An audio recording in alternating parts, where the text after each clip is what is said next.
Okay, last week, Doc, we spoke about the brain chemistry and psychology of addiction, whether addiction is indeed a matter of choice and self control or a disease. And while it is a vast, as you mentioned, and complex topic, doctors have all called it a disease and a chronic one that needs intervention. And addiction is more than just the chemical aspect, as we discussed last week. There are genetics at play, and of course, in most cases, there is some internal conflict, perhaps situational stress that the person is unable to handle, or something that's in the past, perhaps some sort of trauma that has happened, and perhaps mental illness. So, more than just focusing on what the addiction type is, I think the important thing is to focus on why he or she is addicted in the first place, and the different types of addiction, and whether the brain chemistry is really the same. And for that, joining me now is Dr. Vandita Dubey. Thank you again very much for joining us on Zen-Brain. So, first of all, let me ask you, so what really is the similarity between substances, alcohol, and other types of addiction? So last week we talked a lot about substances, and not only substances, but there are certain behaviors which fall into the category of addiction. Of course, gambling has been an age-old behavior that's been viewed as an addiction, and that's been viewed as a huge problem. And but now there are other behaviors that are getting added, some with advances that we have in technology. So now video gaming is become a big concern and is being considered part of an addictive behavior. Gambling has been classified very clearly as an addiction. Video gaming is being classified as an addiction, but then there are others, like, for example, shopping and internet usage and even use of pornography or sex, things like that. So there are other areas, eating. There's actually a broad range now. There is some amount of debate about it still, but people are seeing that, we are seeing more and more behaviors that look kind of like addiction to substances. They present the same picture, they have the same impact, the consequences are similar or the same in terms of the negative impact it has on a person's life and the life of the loved ones around them. And so there are, but these are newer areas, and there's still debate about, to what extent should we categorize these. Some of them are normal behaviors. Should we categorize them or not? But definitely, video gaming is definitely, for example, a relatively new behavior, but it is being seen as addiction. So in terms of similarities and differences between substance addiction and addictive behaviors, it's these behaviors are being viewed in the same lens in terms of the what we see on the outside. In terms of the brain chemistry, some of it we think is the same or similar. There is stuff that happens in the brain that we know. There is research which shows that when somebody is addicted to gambling, for example, right? They're undergoing gambling addiction. There are certain things that happen in the brain associated with it when somebody is craving gambling, when somebody is engaged in the act of gambling, and so on and so forth. But we're still figuring out what exact mechanism that is. Now, because some of these things, like, for example, video gaming is a relatively new thing. We haven't really studied it as much. So people suspect it's the same areas of the brain that are being tapped into, and there is some new research which is saying the same, but there's still studies going on. And before we can conclusively say, no, this is exactly the same, it'll take us a little time. But is it a problem? Definitely it's a problem. Is it a widespread problem? Most certainly it is a widespread problem. In terms of brain chemistry, even if there is not too much research gone into what internet pornography does, or what eating does, or even what gaming does, would you say that when we talk about the dopamine release, it is pretty similar because you're getting a high out of doing something, or is it a compulsion then? Is getting addicted to your smartphone actually a compulsion more than an addiction? So compulsion is a part of the whole, picture of addiction. So what happens when we say somebody is addicted to something? What we see is, one is, of course, that there is a loss of self-control, right? So even if you are spending a lot of time gaming, or you're spending a lot of time on your phone, or you're spending a lot of time planning and shopping and going out and shopping, or shopping on Amazon or whatever it may be. The thing is, you at some point you think, okay, I'm overdoing it. Maybe I should be doing my work, should be doing my homework. This is due, that is due, but then you're not able to stop yourself, right? So there is that self-control issue, but that's the first thing. That's one thing, and that's usually, early on people do realize it, that it's becoming a problem, but again, they're not able to stop themselves from doing it. And then we see that, as it progresses, the person is spending more and more time doing it. So if it is shopping, you find yourself spending more and more money, to the point that there are huge credit card bills that are there, that your savings are gone, yet you're spending. Now, spending can be justified as, gifts for people or this or that or whatever it may be. But the point is, you're spending and spending. Same for gambling. You may mortgage your house, may sell jewelry, you may lie, cheat, steal, whatever it is. But you're still going on and doing it. So there is that whole thing of increasing activity and the increasing need, and what people see, and that you see, even with substances, and you see with certain these behaviors, that there is, before a person engages in it, there is a lot of thinking that goes in. Like, people spend, they find themselves thinking and planning for it. When I go home, I'll stop on the way for X and I'll buy some alcohol. Or when I go home, I'm going to turn on my computer and I will, go online and shop. And, so you're planning for it. You spend a lot of time planning for it. You spend a lot of time doing it. So there's that whole anticipation of doing it.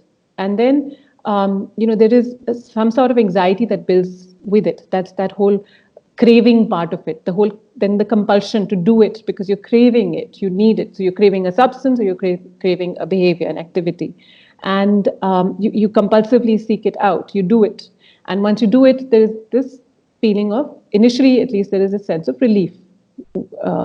Now, it can be that there's a sense of relief, and like we talked about last time, and the same thing happens even with these behaviors, that one part is that, sometimes it's that. Sometimes it's also that you turn to this particular activity or behavior because you're escaping something. So you're feeling upset, you're feeling annoyed, you're feeling sad, you're feeling lonely, you're feeling alienated, whatever it is. You're feeling something, and in order to escape that feeling, avoid that feeling, you're turning to this particular activity. So in that sense, it provides relief. It's relief from the anxiety, relief from the anger, relief from the sadness, or whatever it may be. So when we're talking about behavior, now when we spoke about substance and alcohol, obviously it required some sort of an intervention, because we have also clearly outlined that it is a disease, and it's not just any other disease, it is a chronic illness. So when you talk about addictive behaviors, like I know of a lot of parents, I'm sure you do too, who are struggling with their children who are addicted, so-called, to online gaming. Now, is it something that they can help wean off their children, or when does it require intervention? So we touched upon it a little bit last time, which is, supervision is very important when it comes to kids, right? And we talked about it, about how supervision is so important in protecting children, or intervening early on if we see substance abuse, use and abuse, and similarly so for these kinds of behaviors. So the thing that we have to understand about, whether it's gambling or it's gaming, or it's even something like shopping, we're surrounded with so many triggers for it, right, all around us. And you see the ads, you see, if you go, and it's also your social group, peer group. So there'll be people talking about it, there'll be people doing it. Now, you don't know who does how many hours of what, right? But the thing is, people talk about it, seems kind of acceptable. For a lot of parents, I guess it seems a little safer than, okay, kids going out and smoking or drinking or whatever. At least they're in the house. They may have a phone or a computer that they're sitting with, but it's, there's this sense of that it's not that bad. But the whole thing with gaming and stuff is that they're highly stimulating. The games that are out there and the way they have been made, they really engage a person completely. I mean, even for us, I mean, if you sit down to watch something, you're completely absorbed in it, right, for that period of time. The video games that kids play, and of course, then there'll be the whole level thing, and the same thing happens in gambling as well. I mean, it's gamed so that a person stays and keeps doing. So there are levels, then you want to get this level, and you want to get that level. So it's almost like these things are in some ways designed to hook you in. They kind of tap into that part of us which can very easily get hooked, and to expect kids to have the degree of self-control and the degree of impulse control and all of that, and also to be able to foresee and see the consequences of what they're doing in long term and all of that, that's expecting too much from kids, because the kids, do not have that ability yet. So we talked about kids' brains; they're still growing, and they grow well into the mid 20s, right? So and the part of the brain which is involved in decision making, impulse control, planning, thinking of consequences, delaying gratification, all of that is something that's still developing. So they don't have the ability to themselves a lot of the times be able to look at the consequences and say, no, I better stop now, or I should go do something else. And very few kids are able to do that. Yeah, so that's where the whole supervision thing, that it's important for parents then therefore to keep tab on how much time is being spent, and then set limits around usage of games. Yes, supervision is very important, and especially as you're talking about young brains, easier to manipulate. But the danger, I think, we touched upon it very briefly last week, is you're actually tuning the brain in such a way that the child may be susceptible to further addictions in future. Possibly, we don't know yet, but Right. it's dangerous when it starts taking over your life. Your entire focus Yeah. becomes that, and your real life starts suffering. Your relationships, your Mm. work, your school. One of the important takeaways in last week's discussion was building coping skills, and the fact that as a child, if you don't have coping skills, and where do those coping skills come from, really? You watch your parents or people that you're growing up with, people around you, and you learn, or you Mhm. don't. Right. Coping skills, as you said, could be anything on Mhm. how you cope with everyday, day-to-day situations. Mhm. Why are you more stressed than everybody else? uh, Mm. why can't you resolve conflict? These are all things Mm. that we take from people that we're growing up, and we've discussed it extensively in the entire patterns episode. And so Mm. all of you who don't understand what we're talking about, please take a look at patterns and how they affect us in our lives. So getting back to coping skills, Doc, supposing a child is coping skill deficit, Mm. because he or she hasn't learned any better. Mhm. As an adult, it would affect that child as much, right? So, Mm. as an adult, how can I fix that coping skill deficit? So I mean, just one little clarification, that there isn't really a deficit of coping skills. It's that you cope with every situation. It's just that the coping skill that you use may have positive consequences or negative consequences, right? So it's for example, if there's avoidance is a coping skill, right? Now, avoidance in certain situations is a positive adaptive thing. You're in a heated argument with somebody, there's a point of conflict, and you decide to just walk away. So that's avoidance. But at that point in time, that's the most appropriate thing to do, right? Because it helps you calm down. It helps, lets the stress hormones dissipate. You can think more calmly, more rationally, and then come back perhaps to resolve the situation. Now, the point is, of course, you have to come back. If you keep running away from everything, then avoidance becomes a negative coping skill, right? If avoidance leads to something like addiction, then it's a negative coping skill. So in that sense, one has to look at what the child is doing and what the consequences are. Now, if a child is resorting to any kinds of typically avoidance behaviors, right? So it could be anything, whether he or she is avoiding school, avoiding friends, avoiding challenges, avoiding applying themselves at school, or they are getting into any of these behaviors, whether it's substances or gaming or using the internet or any of those things, then that's problematic, of course, right? Because like we talked about earlier, this is the time when children need to be learning skills and practicing skills, right? So the more time that gets sucked into things like gaming and stuff like that, there's less time there is to learn other skills. And the point is, a lot of this learning happens in situations. You learn how to deal with people when you go down to the playground and meet five kinds of kids out there. Everybody won't be nice and lovely to you. Somebody might be nice, somebody might be aggressive, somebody might speak nicely.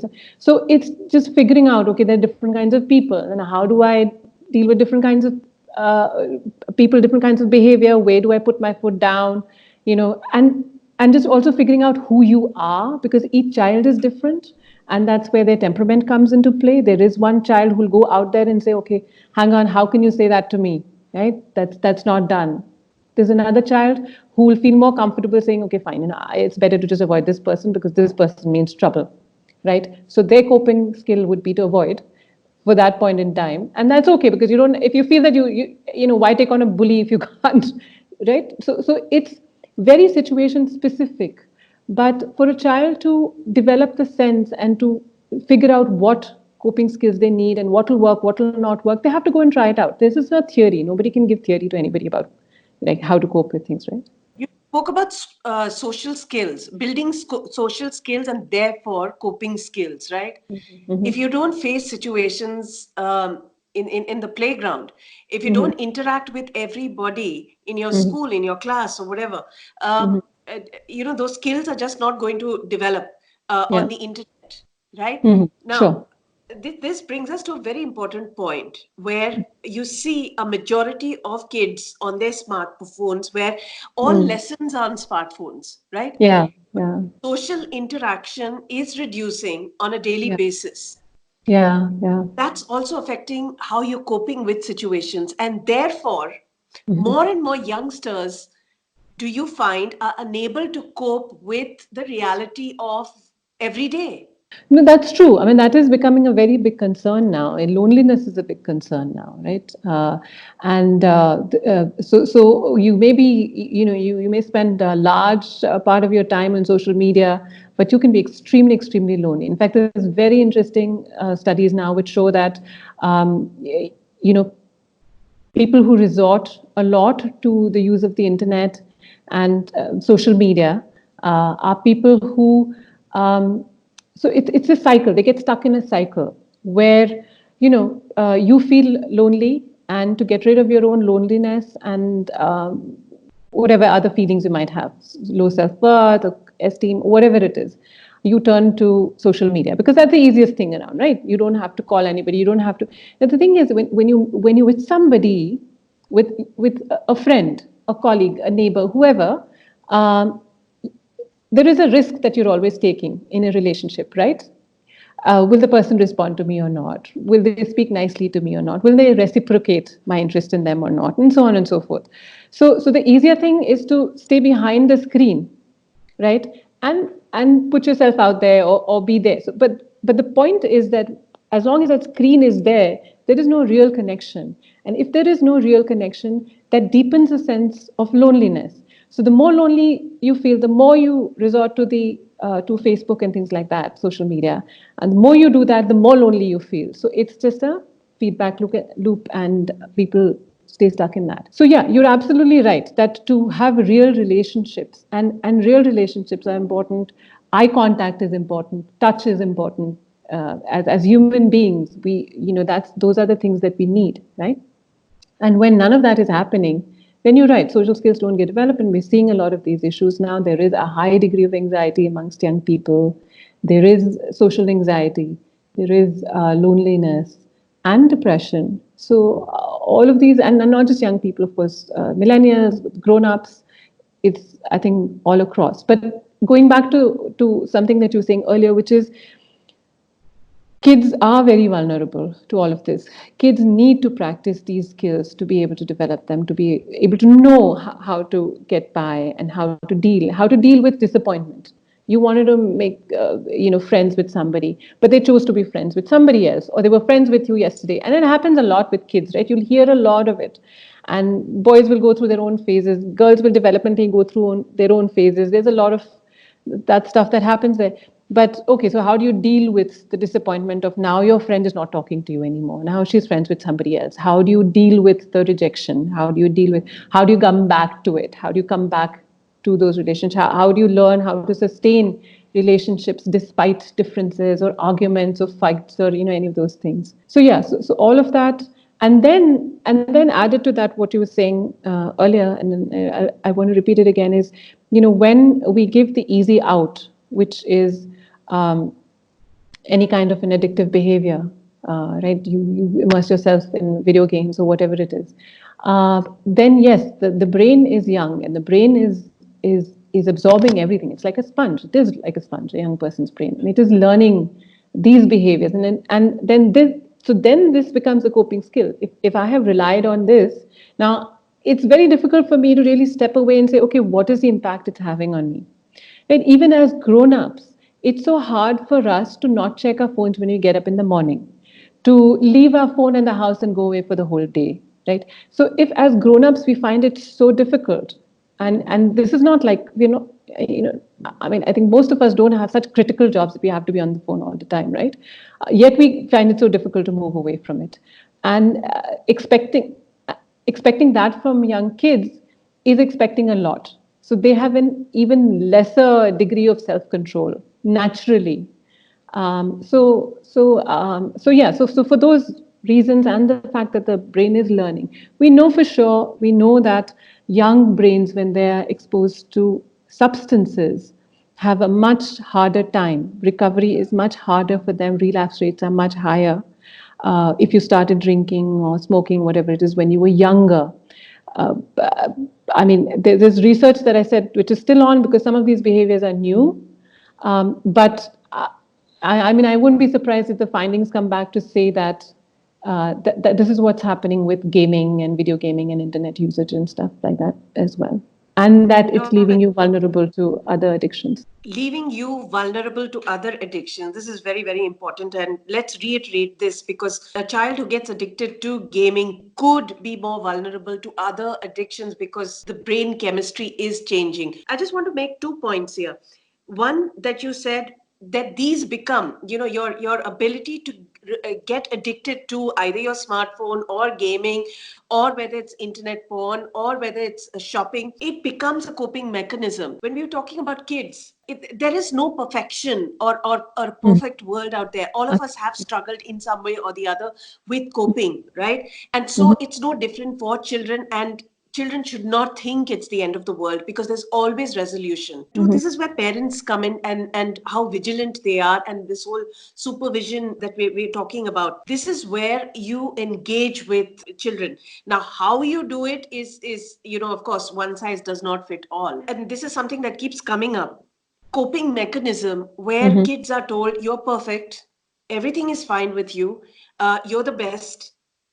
What Mhm. happens then when Mhm. failure takes place, or when they are at work and they're not so successful, when they're Mhm. unable to deal with a boss, when they're unable to keep friendships or relationships, they fall apart.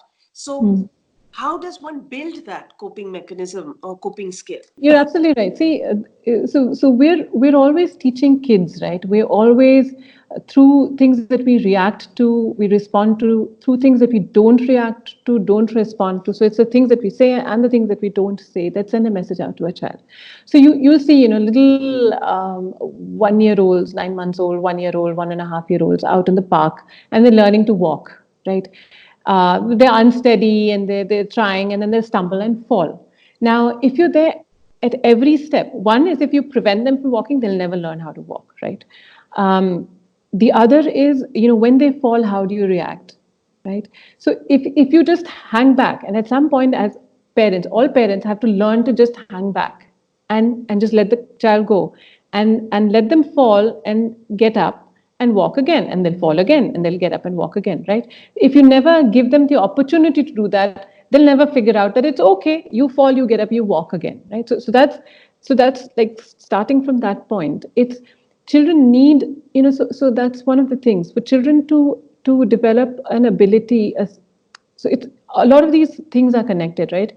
So for children to develop this ability to say that, okay, I can handle challenges, I can handle difficult times. Now, the difficult times could be with friendships, it could be at school with studies, it could be anything, right? Um, they need to have they need challenges first of all to face. If you take away all the challenges and you don't let them face challenges because you're hovering over them and you protect them at every step, then they will never know that they have the ability to deal with things, right? So yes, dealing with things doesn't come easy. I mean, if you have to walk, yes, you have to fall.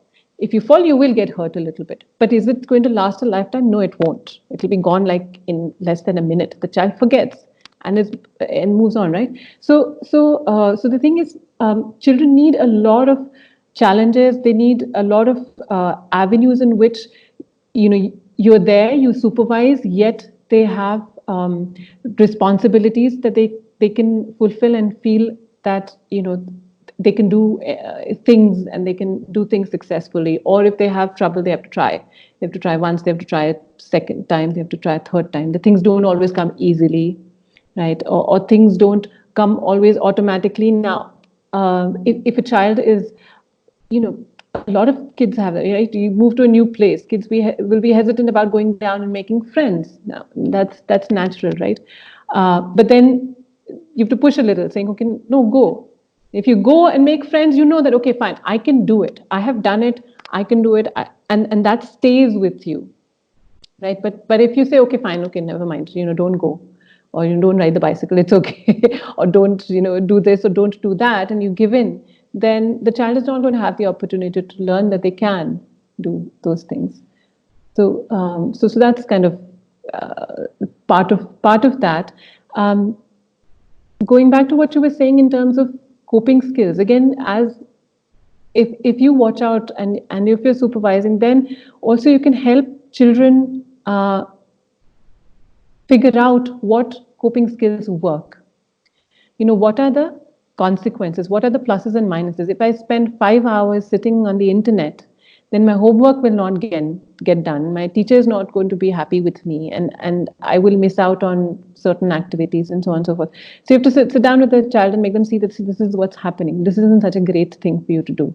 On the other hand, if you do a little of this and you little of that, or instead of focusing on the phone, you focus on something else. This is what you get out of it. So it's by doing, really, rather than by lecturing, and showing them the right path, in a way, the adaptive path.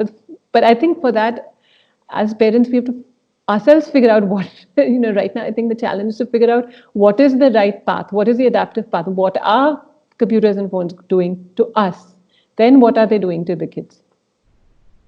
Absolutely. No, that's a very, very valid point, because I recall speaking to a doctor who actually mentioned that many parents come to him with complaints that their child is addicted to the smartphone, and his question is always to the parents: "Are you?" Because if the parents aren't, the kids won't be. So Right. yeah. Uh, but getting back to when we were talking about coping mechanism, you talked about avoidance being one of them. What are the others? Okay, so typically, I'll give you a sense. So what happens is, of course, when you feel good, we feel great, we feel confident, we feel happy, we feel upbeat, hopeful. Then there's no problem, right? We're fine feeling those feelings, and we will do things that help us feel more of the same, right? So there's usually no issues there. The bigger problems are really around kind of three kinds of feelings, broadly speaking. One is anxiety, fear, worry, right? The other is around sadness and feeling low and dejected, and all of that cluster of feelings. And then there is anger, right? Now, what happens is anxiety, anger, sadness, all of them are very uncomfortable feelings. We don't feel great when we are feeling these feelings, right? And so then oftentimes it's okay, what do we do when we are going through these emotions? We make ourselves, we do something or the other. If I'm very angry, I feel that if I really shout at you, then I'll feel better, right? Or if I'm very angry, I might decide to just go out for a walk, or I might just go out for a run, right? So I may do different things. Now, what I do will have different consequences, right? If I go and shout at you and you shout back at me, and then we have a full blown argument, I'm not happy, you're not happy, that's going to continue for a while, right? Um, but if I decide that, okay, I'm just going to walk out of here and just calm myself down and figure out what the real issue is here. What is really making me so angry? What's going on here? What problem really needs to be resolved? And if I can come back and say, okay, listen, this is what happened, this is what we need to figure out, then we may have a more productive solution to it, right? Um, of course, I mean, in anger, people hit and throw things, and this full-blown rage, and of course that just compounds problems, right? So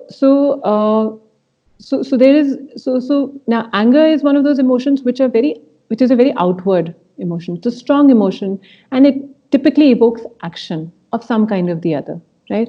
There is anxiety, which is which often evokes an action, actions which are more of avoidance.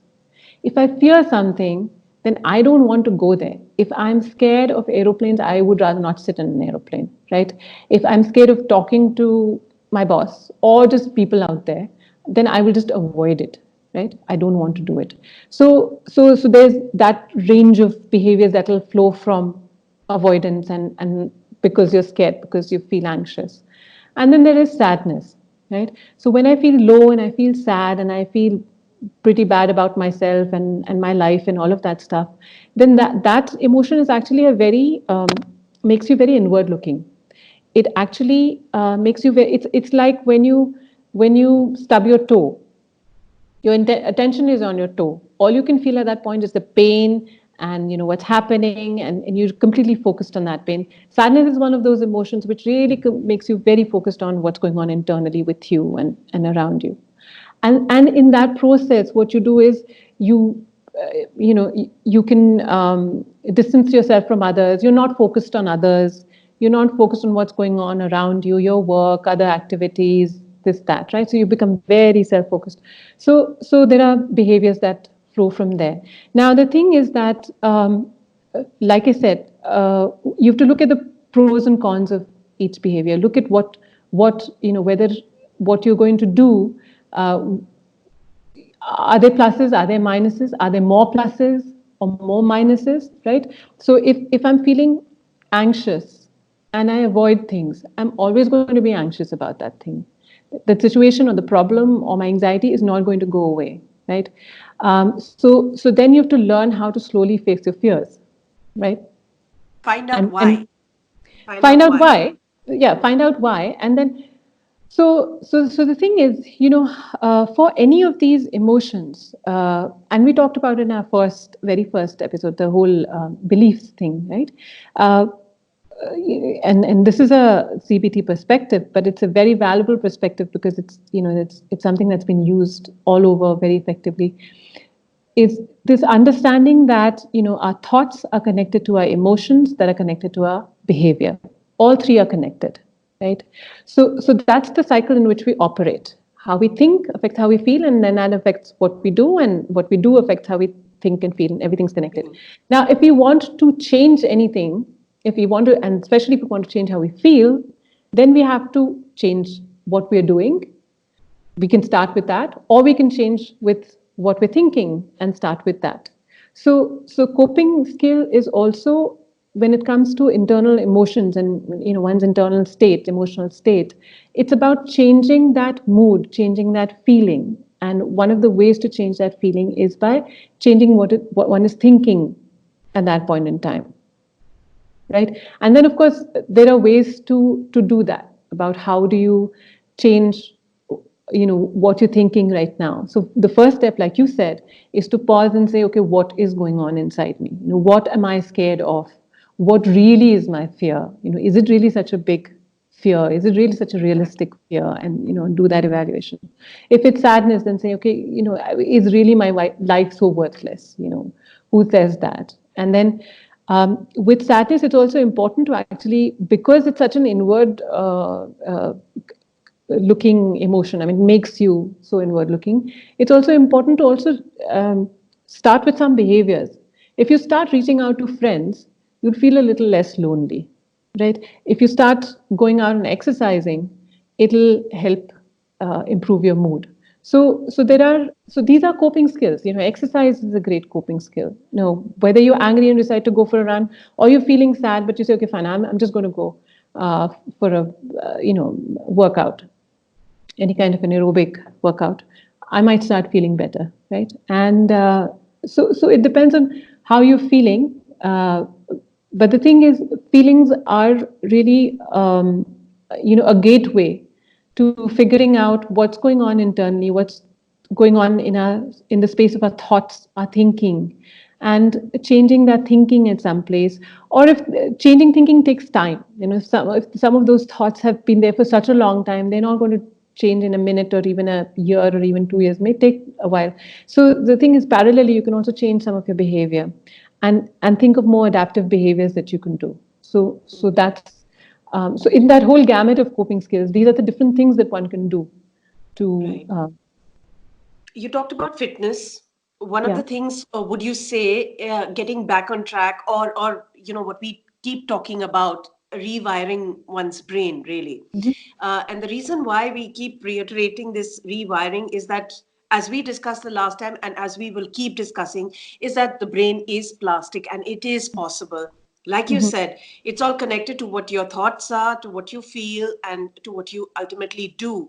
So why Mhm. not begin with one step, and which Mhm. is rewiring by changing the way you think, and maybe fitness is one of the ways. I remember Dr. Sanjeev Jain from Nimhans talking about how fitness, how actually partaking in any kind of fitness regime can actually be the most effective way to rewire your brain, because that's where Mhm. everything is in Yeah. motion. Mhm. Mhm. Writing, Doc, you do a lot of these writing workshops, right? Mhm. How Mhm. does writing help you rewire? And Mhm. then this whole question of self introspection, not just self introspection in your writing, but how Mhm. writing really changes the way you think and feel. Mhm.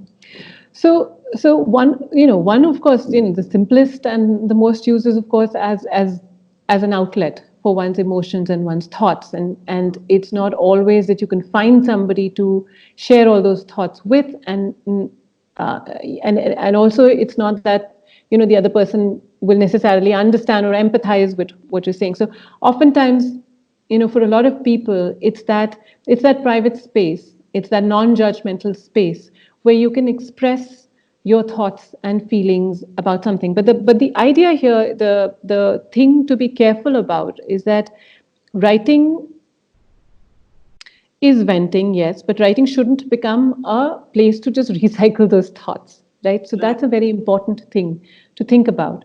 So one of the things that I tell people is that you can, and there are different kinds of writing that you can do. One is to just sort through one's own thought process.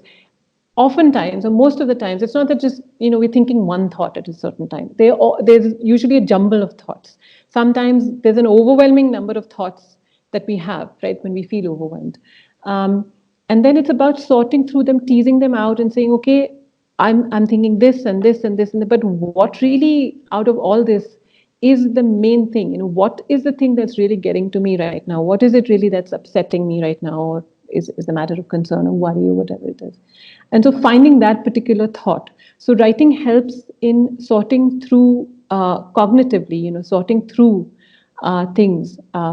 Especially if you don't have anybody to really help you talk through it, you can do it through writing. And then also in the different things that I teach people, like for example, one of the things that I teach people is to, especially if you feel that you just can't come to a decision. There's so many things, different things that seem like, okay, maybe you should do this or maybe you should do that, or you just can't think of what you should do in a particular situation.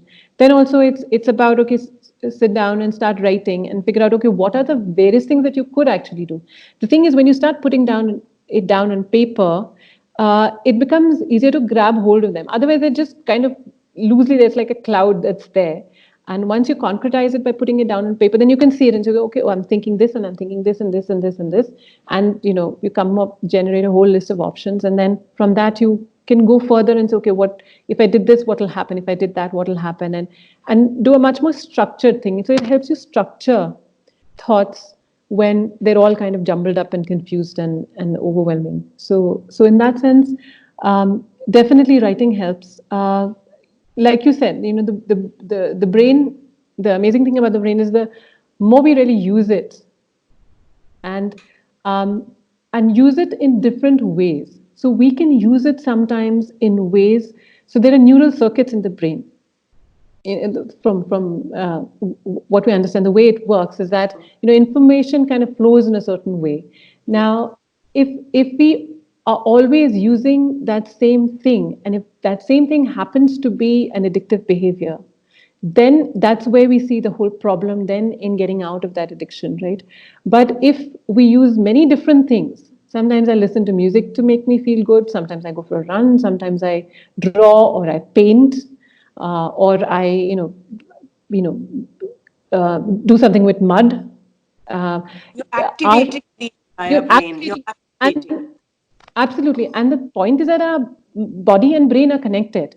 So even if I'm doing something with my hands, that's sending stuff to my brain, that's sending information to my brain. It's creating another neural circuit in my brain. It's making it work in a different way. So anything that you do, you dance, you learn a new dance, you learn a new language, you do anything. It helps the brain grow, and exercise is absolutely one of those. In fact, if you exercise, they say you should exercise into. Um, if you keep a regular exercise regime when you're getting older, you stay mentally much fitter. So cognitively as well, it works. So yeah, so because the brain and body are connected, anything that you do with your body, it'll have something to do with your brain as well. Yeah, fitness is something that has really worked. I can speak for the people I live with and myself. I think it's transformed our lives, and like you said, it's not just about the body, it's about the mind, it's how you feel, it's about just the way you think also. So Mm-hmm. I completely agree with, when doctors talk about rebraining yourself with fitness, I do buy this because I felt it and I've experienced it. It's extremely effective, and we advise everyone, instead of avoiding, I think let that be your go-to. You know, Mm-hmm. Mm-hmm. let fitness really help you think more positive and find solutions through Mm-hmm. other things. And very interesting point that you've made about the neural connection, and I think we need to talk about this a little bit more. And while this has been a discussion on other addictions and coping skills, I think some very interesting points about loneliness, about the fact that, we are still work in progress, and the Mm-hmm. fact that we have neural circuits that we need to reignite constantly. Otherwise, it just goes in one direction. And I think addiction is a problem related to that when you focus only on one thing. That's very interesting. So, fitness, writing, self motivation, all these things work. But ultimately, when we avoid difficult conversations, we trade in short term discomfort for long term dysfunction. I think that sort of like sums it up. It's important to have conversations. It's important to seek intervention, whether it's a psychotherapist, whether it's a psychologist, even if it is a loving family member who's non-judgmental. It's important to talk. And I think we as Indians need to talk about things that we are uncomfortable talking about. One last word from you on the way ahead. I think it's very important to do the basic hygiene stuff, mental hygiene in a way.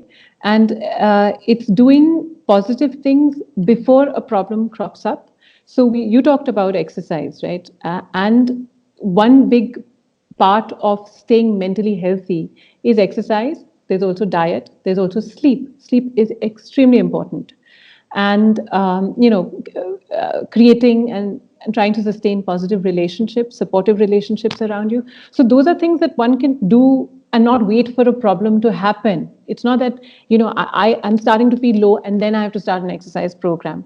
I can start an exercise program now. It'll keep me physically and mentally healthy. I can start eating better now. I can start sleeping better now. I can start, think of people who matter to me and really connecting with them, not just on Facebook and WhatsApp, but really spending time with these people.